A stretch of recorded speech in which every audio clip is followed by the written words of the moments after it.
교육청에서 높은 직급을 가지고 있던 자넷 오버턴은 캘리포니아 다나포인트에서 아들과 남편과 함께 살아가고 있었습니다. 1988년 1월 24일. 이날은 가족이 그렇게 기다리던 고래 구경을 하러 가는 날이었죠. 출발 준비를 마치고 1명, 2명 집을 나섰고 자넷 역시 집을 나서려고 하는데 그때 그녀가 갑자기 진입로에서 쓰러졌습니다. 남편 리차드와 어린 10대 아들 에릭은 깜짝 놀라 그녀에게 뛰어갔고 911에 신고 전화를 걸었습니다. 곧 구급차가 오고 자넷은 병원으로 이송되지만 안타깝게도 숨을 거두고 맙니다. 너무나 멀쩡하던 그녀가 이렇게 갑작스레 사망했다는 점은 의심스러웠고 이게 정말 그저 병 때문인지 아니면 누군가의 개입이 있었던 것이 아닌지 확인하기 위해 수사가 진행됩니다. 곧 그녀의 부검이 이뤄졌지만 별다른 것은 발견되지 않았습니다. 그들은 그녀의 의료 기록을 확인하고 그녀의 지인들과 가족과 많은 대화를 나눴습니다. 자넷이 메스가움과 염증 그리고 발진을 3년간 호소했다는 것을 전해 들었고 또한 그녀가 지역의 보수적인 사람들과 마찰이 있었다는 점 역시 알게 됩니다. 추가적으로 그녀가 불륜을 저질렀다는 소문이 돌았다는 건 역시 밝혀졌는데 구청 주차장에 있던 모든 차량에 그런 내용의 메모가 붙어 있었다고 하네요. 그녀가 바람을 피웠으며 상대방은 부교육감인 빌 도슨이라는 메모였습니다. 자넷은 이 메모 사건이 일어나고 바로 누가 그랬는지 조사를 했는데 어처구니없게도 자신의 남편의 소행이라는 사실을 알게 됐다고 합니다.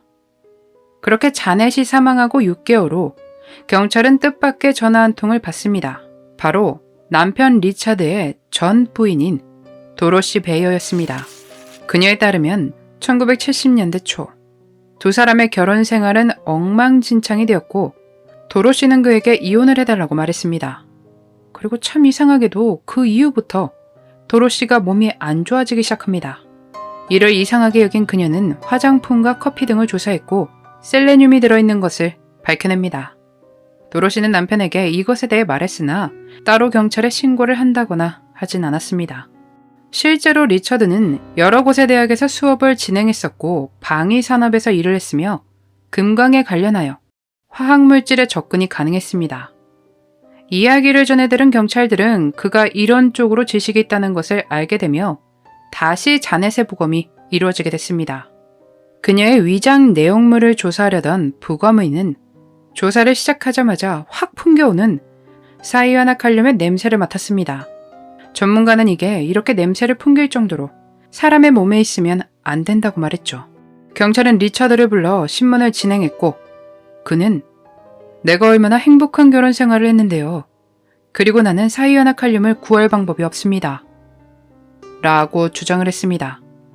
그러나 그의 그런 주장에도 경찰이 지속적으로 압박을 가하자 그는 신문을 중단합니다. 경찰은 리차드의 집 수색영장을 발부받은 뒤 집을 수색했고 셀레늄, 비타민, 약물, 열린 캔커피, 자넷의 기사를 수집한 것들을 발견했습니다. 또 컴퓨터의 검색 기록과 일지 등 삭제된 것들을 조사합니다. 그렇게 행복하다던 결혼 생활과는 다른 일지 내용을 발견했죠. 아내를 향한 분노와 그녀의 불륜 혐의, 아내가 무엇을 했는지 등에 대한 기록이 정말 꼼꼼히 기록되어 있었습니다. 이 모든 것들에서 리차드가 아내 자넷을 질투했었다는 것을 느낄 수 있었죠. 또 분석가가 자넷의 화장품들을 검사했고 그녀의 마스카라에서 셀레늄이 확인됩니다. 아무것도 모른 자넷은 그걸 매일매일 사용했겠죠. 리처드는 누적된 효과를 노렸던 겁니다. 1991년 10월 1일 리차드는 자넷을 해한 혐의로 체포되었고 몇 개월 뒤 재판이 시작됩니다. 1992년 첫 재판 중 리차드는 심장마비로 쓰러졌고 재판이 미뤄졌습니다.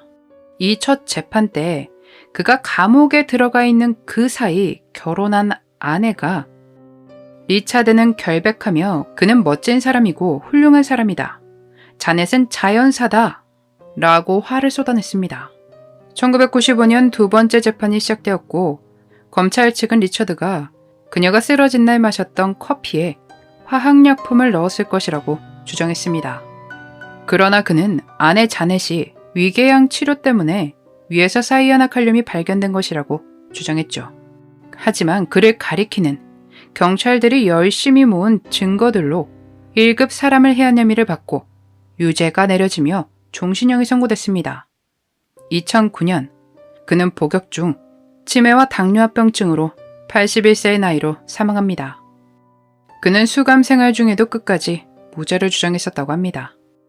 질병통제예방센터에 따르면 여성은 남성보다 친밀한 파트너의 폭력과 해를 입을 수 있는 위험이 훨씬 높고 2011년 FBI 통계에 따르면 해를 입은 여성들의 82.6%가 아는 사람에 의해 해를 입었는데 18살 이상의 여성 79.2%가 대부분 현재 파트너에게 해를 입었고 14.3%가 전 파트너에게 해를 입었다고 조사됐습니다.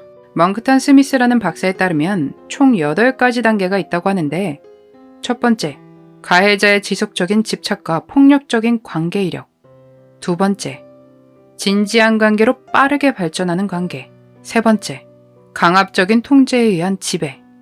네 번째, 가해자에게 불을 지피는 행위. 예를 들어 연인과의 관계가 끝나거나 가해자의 재정적인 어려움을 들 수 있습니다. 다섯 번째, 에스컬레이션, 단계적 확대. 집착적인 행태나 극단적인 선택을 하겠다는 위협, 파트너를 통제하거나 그러한 행동들의 빈도가 증가한다고 합니다. 여섯 번째, 가해자의 생각 혹은 마음의 변화, 복수를 하거나 해를 입히는 것을 결정합니다. 일곱 번째, 계획, 가해자는 무기를 구입하거나 상대를 혼자 있게 할 수 있는 기회를 찾습니다. 여덟 번째, 해함, 가해자가 파트너를 해하거나 다른 가족 구성원들도 다치게 할 수 있습니다. 이러한 변화들을 일찍 눈치챈다면 생명을 구할 확률이 높아진다고 하네요.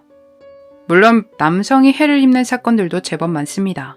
제가 영상으로 제작하는 사건들을 보시더라도 상당히 많았죠.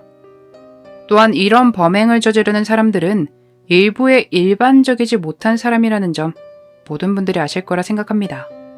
전문가가 알려준 이러한 방법들이 좀 더 많이 알려져서 피해자들과 주변 사람들이 피해를 보는 일이 줄어들면 좋겠네요. 또 피해자들을 보호할 수 있는 법안과 더 단호한 판결들이 나오면 좋겠습니다. 그래도 남편이라고 가정을 지키기 위해 함께 살았던 자넷, 그녀가 부디 지금은 편히 쉬고 있기를 바라며 오늘 영상 마치겠습니다. 그날의 미스터리 오키노TV였습니다.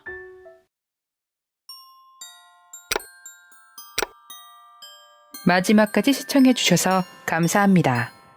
좋아요와 구독은 저에게 큰 힘을 줍니다. 오늘 하루도 수고하셨습니다. 좋은 밤 보내세요.